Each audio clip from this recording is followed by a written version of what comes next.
Dom Casmurro, capítulo 45, um soneto. Então,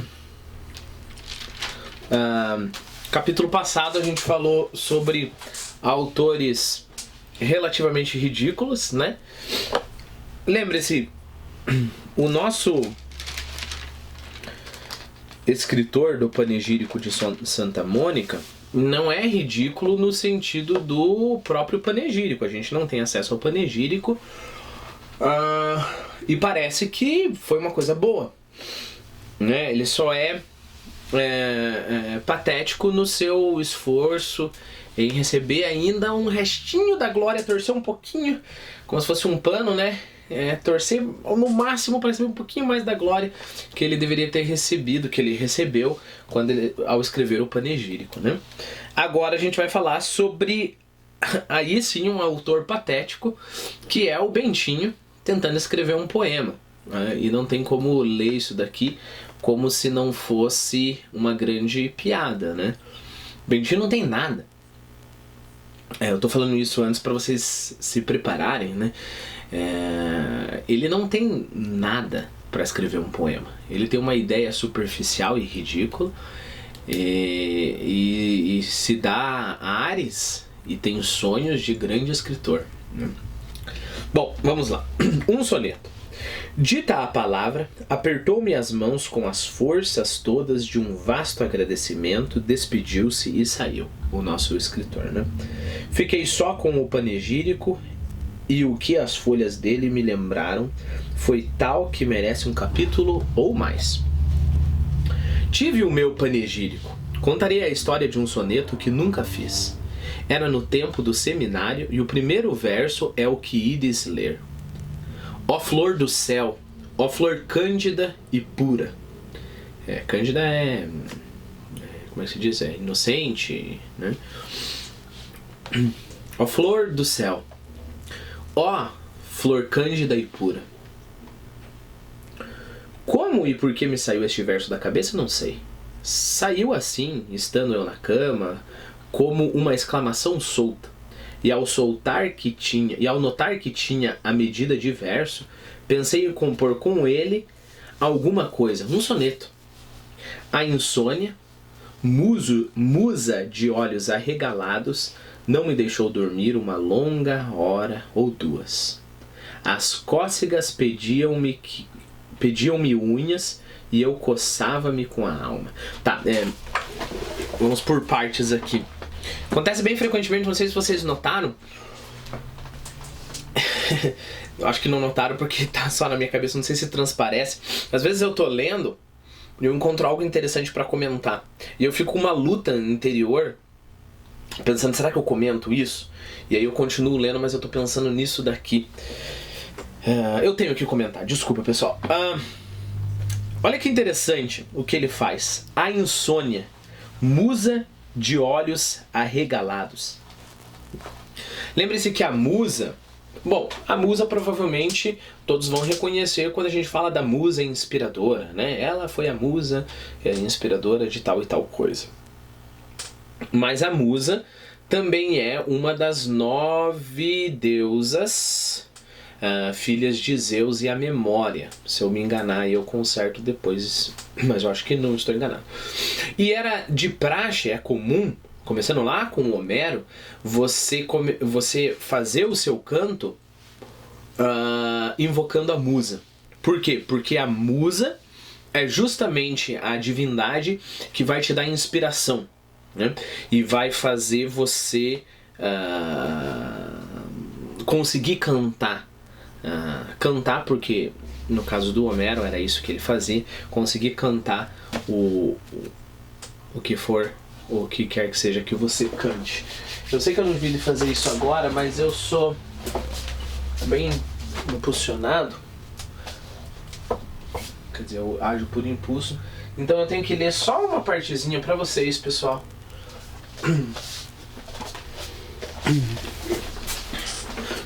Como que isso eu estou aqui com a Ilíada, ok?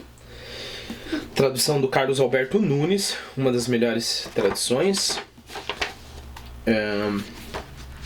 Se você nunca leu a Ilíada, eu aconselho vocês começarem com a edição do Carlos Alberto Nunes. O que eu quero dizer com começarem? Assim, meu conselho. A Ilíada é uma coisa que você teria que ler mais vezes na sua vida, mais de uma vez na sua vida, né? Assim como o próprio Machado de Assis é um escritor que você tem que ler mais de uma vez. Eu sei que para quem gosta de ler, às vezes parece contraproducente, né? Nossa, poderia ter tanto livro, vou ler a Ilíada mais uma vez. E acreditem, isso daqui dá trabalho, tá? Mas vale a pena, vale a pena. Eu espero muito um dia ler a Ilíada aqui no canal, a Ilíada e a Odisseia. Mas o ponto é, compensa muito mais você deixar de ler 150 livros que você iria ler aí e ler a Ilíada novamente, o Machado de Assis novamente, sei lá, autores como Thomas Mann, como o Dostoiévski, como o Tolstói. Compensa muito mais você gastar tua energia lendo e relendo essas pessoas do que comer livros, né? Lembre-se que o bêbado não é a pessoa que gosta de vinho, okay? Tenham isso em mente. O bêbado não é a pessoa que aprecia o vinho. Que eu quero dizer, eu sei que eu estou na digressão, mas essas coisas são coisas que eu tenho que me lembrar a todo momento. E em todos os vídeos, quando eu lembro, eu falo novamente, porque isso interfere na nossa postura de leitor na vida inteira. Lembrem-se. Ah, eu gosto de vinho, nossa, eu sou um grande apreciador de vinho. Todo final de semana eu compro um garrafão de 3,5 litros e eu bebo, né? E faço isso às vezes 4, 5 vezes por semana. Não, você só é um bêbado. Só é um bêbado, você não é um apreciador de vinho, ok? Uma pessoa que come livro um atrás do outro, nossa, não, esse mês eu li 40 livros, né? Pode ser sim que você seja um gênio, pode ser sim que você teve bastante tempo, mas as chances são muito altas que você só é um glutão, que você só é um bêbado, ok? O que um amante de vinho faz? Ele encontra os melhores vinhos, ele aprecia esses vinhos, né? Ele encontra vinhos, ou um amante de música, por exemplo. Acho que agora, se eu mudar essa analogia, vai ficar bem interessante. Um amante de música não é o cara que fica com o foninho aqui, ó, e aí fica lavando a louça, escutando música, fazendo aqui, escutando música, nem prestando atenção de música. Você só não gosta de silêncio, né? Um amante de música é aquele cara que vai encontrar as melhores músicas, vai apreciar as músicas. E ele sabe que tem músicas que são mais complexas do que a capacidade dele. Então ele vai escutar mais uma vez, e ele vai digerindo aquilo. Com livros é exatamente a mesma coisa, ok? Se eu encontro um livro como o próprio Dom Casmurro, e é claro que esse conselho quase que não é um conselho pra você, porque se você tá assistindo esse vídeo e se você tá tendo paciência pra escutar todas as minhas digressões, significa que você não pensa só em engolir o Dom Casmurro e ir pro próximo livro e pro próximo. Então eu tô dando esses conselhos mais pra esses livros que você vai ler sozinho, né? E pra incentivar vocês a ler a Ilíada, né? Então se eu leio a Ilíada e, poxa, já posso colocar na minha lista, né? Li a Ilíada, que é talvez fosse para colocar uns 10 livros mais importantes da história da humanidade, a Ilíada estaria lá. É o livro, ponto, já li. Agora vou ler o Paraná, vou ler outros, etc, etc. Você não está respeitando o tempo de digestão do que quer que você esteja lendo. Voltando da digressão. Ficando só na simples digressão. Olha, o canto 1 da Ilíada começa assim: Canta-me a cólera, ó deusa, funesta de Aquiles pelida. Então, basicamente, canta-me, ó deusa, ó musa, né, sobre a ira de Aquiles. Isso não é importante para nós, porque se eu começar a focar nisso, aí sim que vão ser 35 vídeos de digressão, mas ele começa com canta-me, ó deusa, sobre isso, né? Se a gente pegar o Hesíodo, por exemplo, a Teogonia, puxa, deixa eu ver se vai estar logo no começo. Ó, o Hesíodo é um cara que escreveu mais ou menos quando... Escreveu, porque ele cantava, né?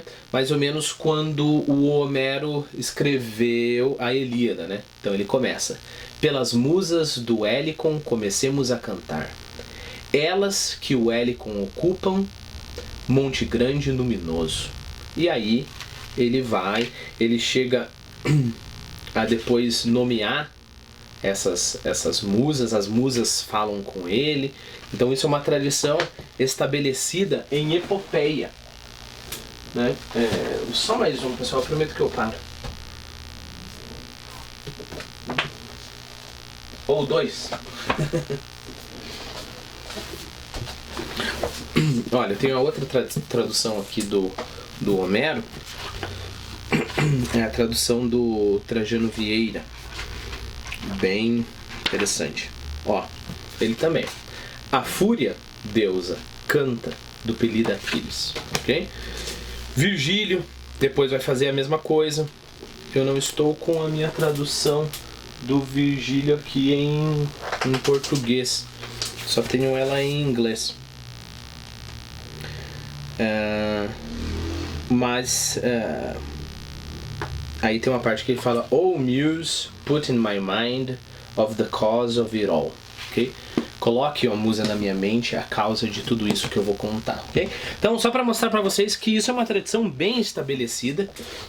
Se você vai escrever uma epopeia, que é esse poema gigante, você começa... Epopeia é isso, basicamente, um poema gigante, épico. Bom, vamos nos distrair. Então, se você vai escrever uma epopeia, você começa invocando as musas, né? Tem uma parte, eu prometo que é a última digressão sobre a musa, que eu acho muito bonita, do Ariano Suassuna, no livro dele chamado A Pedra do Reino, que ele invoca a musa do sertão, né? Lembre-se que o Ariano Suassuna ele vai ter essa preocupação de adquirir a cultura geral, mas também a cultura do sertão, né? A cultura dele.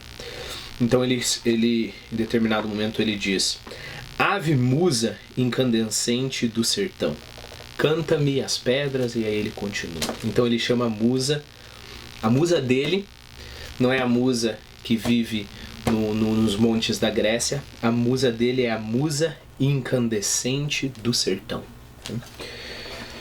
Machado de Assis tinha tudo isso em mente quando ele falou de outro tipo de musa. Claro, menos o Ariano Suassuna, que veio depois do Machado de Assis, mas é certeza absoluta, eu não tenho sombra de dúvida alguma que Machado de Assis leu Homero, não só Ilíada, a Odisseia, leu Virgílio, leu todos esses caras, né?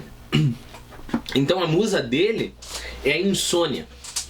E ela não é uma musa de pés leves, rosados, como o Virgílio, ela não é uma musa inspiradora que vive não é essas qualidades que é a musa insônia. A insônia é a musa de olhos arregalados. Essa que é a insônia. E a imagem é linda, uma vez que você tem em mente que a gente está falando de uma tradição estabelecida desde sempre, né? Então vamos lá. A insônia, musa de olhos arregalados, não me deixou dormir uma longa hora ou duas. As cócegas pediam-me unhas, e eu coçava-me com a alma. Ok? Então, as cócegas, a coceira, pedia que eu escrevesse, né? Então tinha... Porque quais são as cócegas aqui? É um poema que quer aparecer, correto? Então, as cócegas pediam-me unha, só que eu coçava-me com a alma. Ele só ficava lá imaginando o poema, né? Não escolhi logo o soneto. A princípio cuidei de outra forma, e tanto de rima como de verso solto. Mas afinal, ative-me ao soneto. Era um poema breve e prestadio, que gosta de ajudar. Prestadio é uma variação de prestativo, né? Por quê? Porque como a estrutura do soneto ela é bem fixa, né? O soneto ele é composto de 14 versos, né? Então é 4... Como é que é? 4, 4, 2... Não, desculpe. 4, 4, 3, 3. Ok? 4, 4, 3, 3. Esse que é o soneto. Então, como ele é composto disso... 8... eu só estou fazendo a conta na minha cabeça se eu estou certo. 8, 6, tá certo, né? Os 14 versos. Ele te dá uma segurança muito grande, porque você sabe exatamente o que você tem que fazer, né? Você sabe que você tem que rimar isso com isso, e que você tem que terminar isso daqui, fazer isso daqui, e terminar com a chave de ouro lá no final. Então, por isso, era um poema breve e prestadio, ele optou pelo soneto. Quanto à ideia, o primeiro verso não era ainda uma ideia, era uma exclamação. A ideia viria depois. Assim, na cama, envolvido no lençol, tratei de poetar. Tinha o alvoroço da mãe que sente o filho e o primeiro filho. Aquele alvoroço, aquela ansiedade do filho que vai nascer. Ia ser poeta. Ia competir com aquele monge da Bahia, pouco antes revelado e então na moda. Eu, seminarista, diria em versos as minhas tristezas, como ele dissera as suas no claustro. Decorei bem o verso e repeti-o em voz baixa aos lençóis. Francamente achava-o bonito, e ainda não me pareceu mal. Ele está falando do monge da Bahia, etc. É o Junqueira Freire novamente. Tenho que abrir um outro vídeo.